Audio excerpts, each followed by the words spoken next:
castigos mitológicos. Así que prepárense, porque aquí tenemos gente que se ha portado mal o que ha incurrido en el desagrado de los dioses y que se ha comido un gato. Contemos para comenzar dos breves asuntos. El primero tiene como protagonista un señor llamado Camblistes. No Cambliste, sino Camblistes, en este caso. Parece que Camblistes era un rey de Lidia. Estaba enemistado con un tal Giordano, y no Giordano, como podríamos fácilmente suponer, ¿no? Porque uno conoce generalmente más personas llamadas Giordano que Giordano. Bueno, este Giordano aseguraba ser él el rey de Lidia, con lo cual mucha gracia no podía hacerle a Camblistes, que era el rey de Lidia. Pero Giordano tenía poderes mágicos. Y merced a un maleficio, suscitó en Camblistes un hambre imposible de mitigar. Víctima del hechizo, Camblistes andaba todo el día hambriento. Bueno, un día, después de haber devorado casi todo lo que tenía a su alcance, Camblistes se comió a su esposa. Luego, horrorizado por lo que había hecho, como cualquiera, ¿no? Imagínese, si uno se come a la esposa, al momento siguiente se horroriza. Incluso algunos se horrorizan mientras se la están comiendo. Y hay quienes proceden a horrorizarse antes de la ingesta de la esposa. El caso es que Camblistes se horrorizó luego. Y se comió a sí mismo. Horrorizado por lo que había hecho, se comió a sí mismo. De esta forma quedó resuelta la disputa, ya que Giordano, ante esta autoingestión de Camblistes, pasó a ser el rey de Lidia. ¿En qué momento finaliza una autoingestión? Es una pregunta. Siempre trabajamos aquí con este breve relato. Dos perros feroces se encontraron y empezaron a comerse el uno al otro hasta que no quedó de ellos sino las dos colas. Perros nuevos. Bien. Supóngase que usted empieza a ingerirse. Sí. ¿Dónde debe dar por terminada la ingesta? El asunto está en qué momento muere. Porque una vez muerto usted no puede seguir comiéndose. ¿Hasta dónde podrá comer? Entonces, si uno quiere que este procedimiento dure mucho, deberá empezar por comerse las partes menos vitales.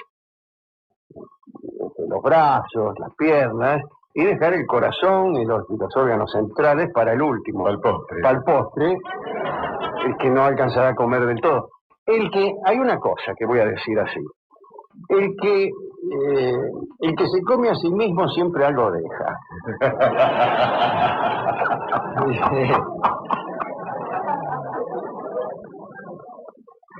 Así que nos cuesta creer que Camblistes no haya dejado ni una miga.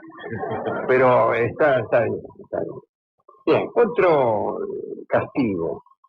Eos fue la otra que padeció un maleficio, si es que así se lo puede llamar, ¿no? Como sabemos, se la representa como una diosa cuyos dedos, color de rosa, abren las puertas del cielo al carro del sol.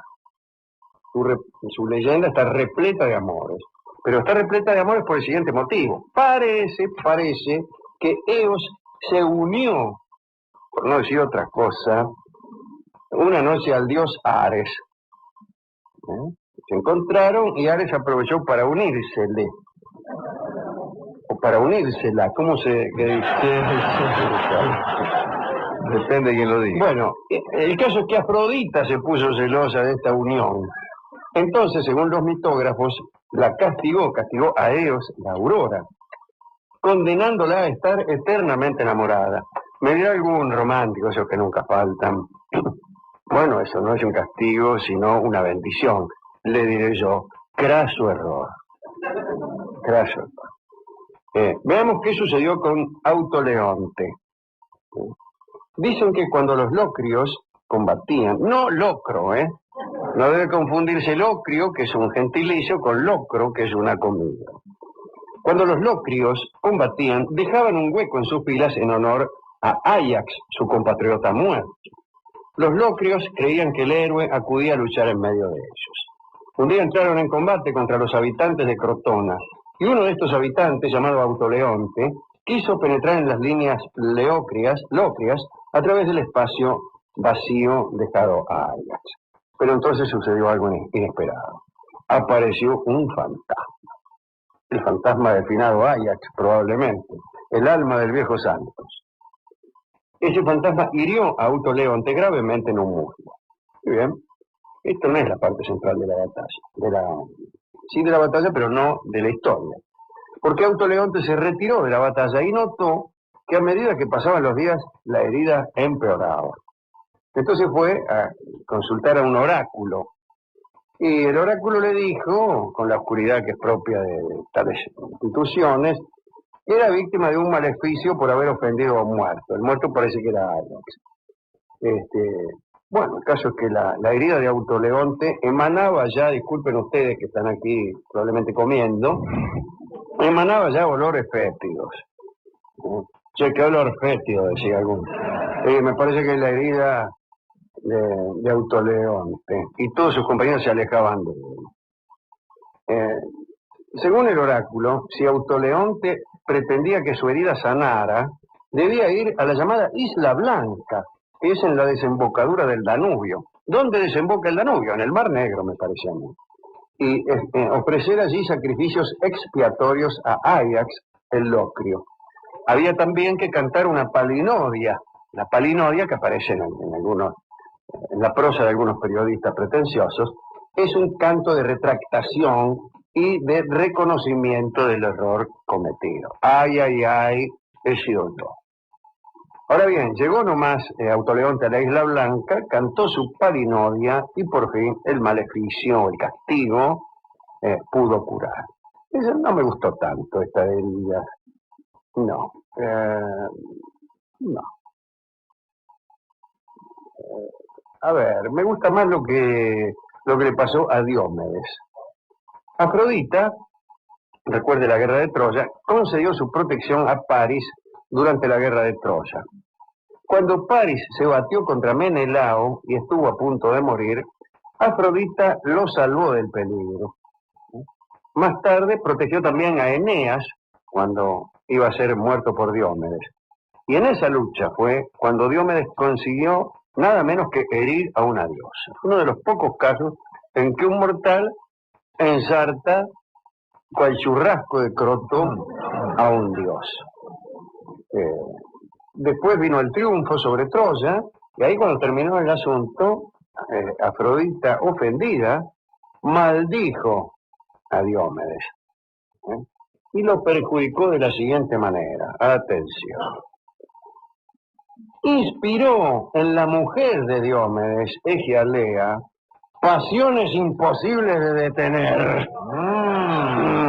No me toque. Así, Egialea, era una morocha de ojos negros, se dedicó a engañar a su esposo de tal forma, de la única que hay, pero varias veces, de tal forma, que cuando Diomedes regresó a su casa, estuvo a punto de ser masacrado por las decenas de amantes que la mujer mantenía a su lado. No le quedó otra alternativa que perder a su esposa y retirarse para siempre de Aldí. Imagínense, el tipo volvió y estaban los amantes instalados ahí. Los fajaban. Sí, encima los fajaban. ¿Qué es esto? Dice el tipo. La morocha de ojos negros es Egialea. Otro que sufrió una terrible maldición fue Idomeneo. ¿Dónde estás que no te veo? Era un rey de Creta, hijo de Deucalión y nieto de Minos, el célebre Minos de Creta. Fue un héroe que sobresalió en la guerra de Troya.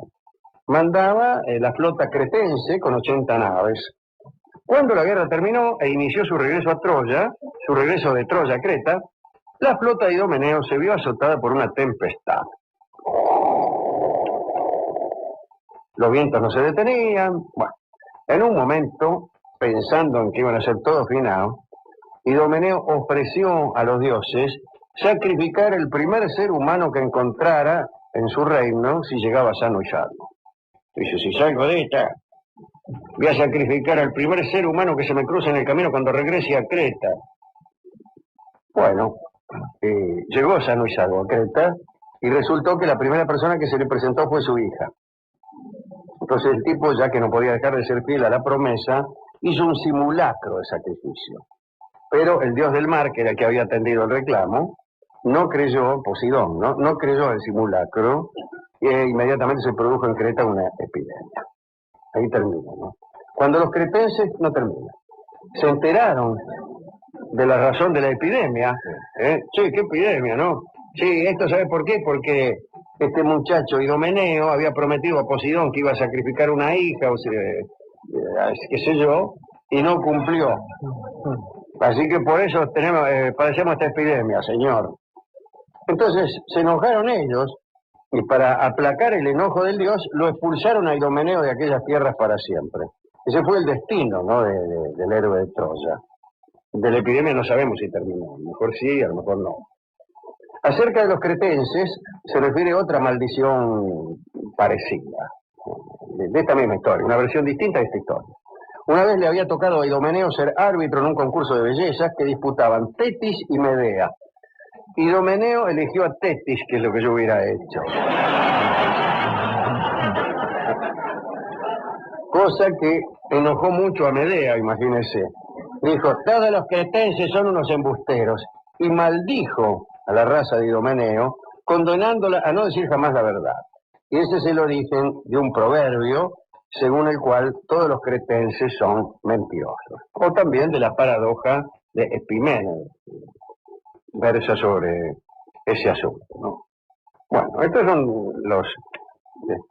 los castigos y maldiciones que teníamos esta noche. Vale la pena acordarse, ya le hemos contado muchas veces, pero de la maldición de otro cretense que fue Minos, el rey de Creta, ¿no?, que estaba casado con Pasífae, aquella mujer que se enamoró del toro de Creta, y como el toro no le hacía mucho caso, interesado como estaba en vacas,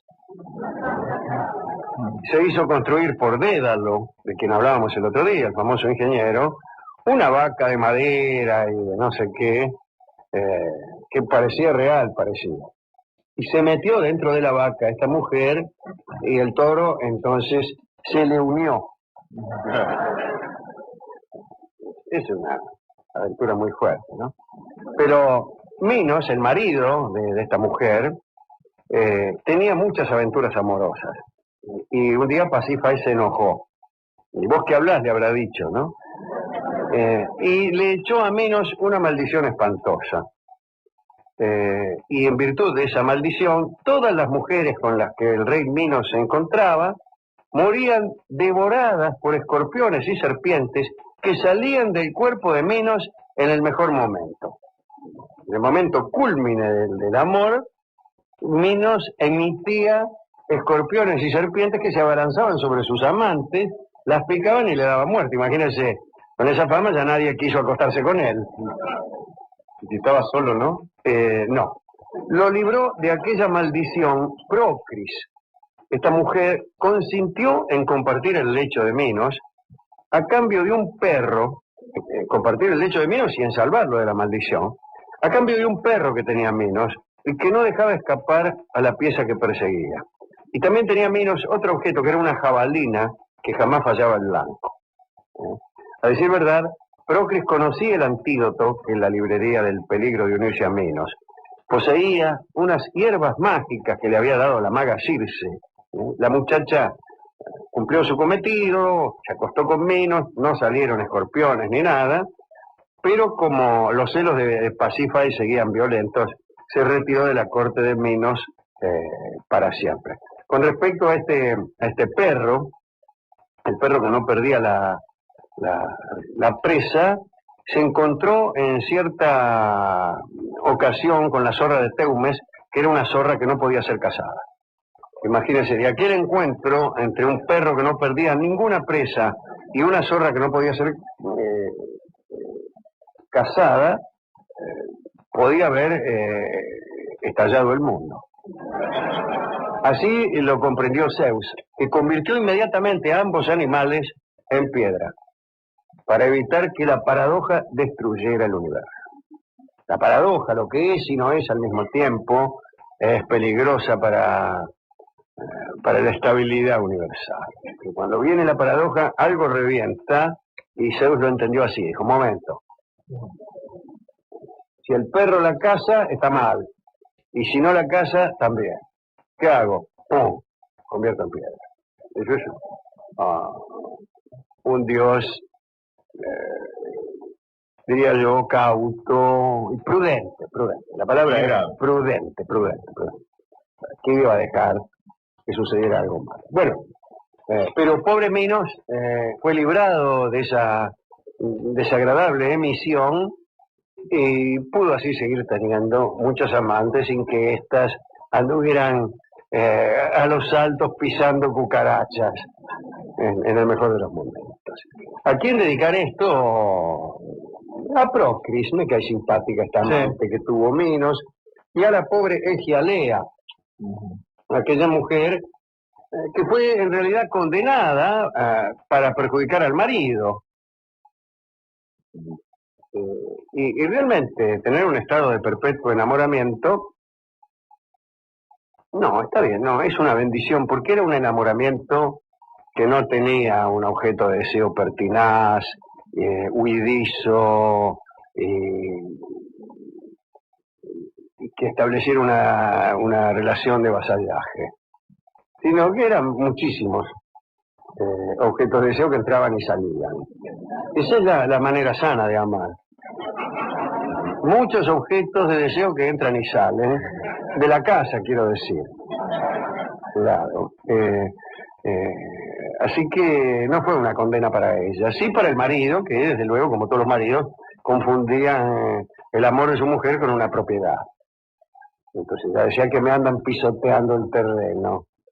No le molestaba que su mujer no lo amara. Le molestaba que otros se apropiaran de ella, esas cosas que tienen. Ya chicos de 17 años que se meten a novios en nuestros días, como quien compra una hectárea de terreno.